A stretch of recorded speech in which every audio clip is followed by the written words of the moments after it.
Hello বন্ধুরা, আজকে আমাদের অনেক অনেক আনন্দের দিন।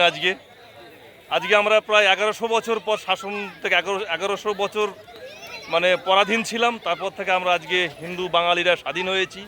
যদি বলেন যে 1100 বছর কেন, তাহলে বলবো যে মুসলমানরা শাসন করেছে আমাদের 700 বছর, ইংরেজরা 300 বছর, আর এই কংগ্রেস চাটা মুসলমান চাটা কংগ্রেস এবং মুসলিম লীগ থেকে তৈরি হওয়া সিপিএম আর এই তৃণমূল, এরা 100 বছর।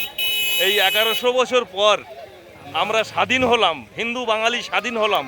আশা করি আমরা বুক ভরে শ্বাস নিতে পারবো। আমাদের মা বোনেরা রাস্তাঘাটে বেরোবে, তারা আগের মতো স্বমহিমায় পুজো দেবে, মন্দিরে যাবে, উলুধ্বনি দেবে, শাঁখ বাজাবে, আরতি করবে, কেউ আর বাধা দেনে বাধা থাকবে না। তো আমরা এই আনন্দটাকে উপভোগ করতে পারি। আমাদের সকল সনাতনী ভাইদের বলছি, আমরা যেন আমাদের এই যে আজকের হারানো ধন যে আমরা খুঁজে পেয়েছি, আমরা পুনরুদ্ধার করতে পেরেছি, এইটাকে যেন আমরা যুগ যুগ ধরে রাখতে পারি। এখানে কোনো পরাশক্তি, অন্য শক্তিকে আমরা এখানে কোনো আশ্রয় দেবো না। আমরা সকল হিন্দু ভাই ভাই। জয়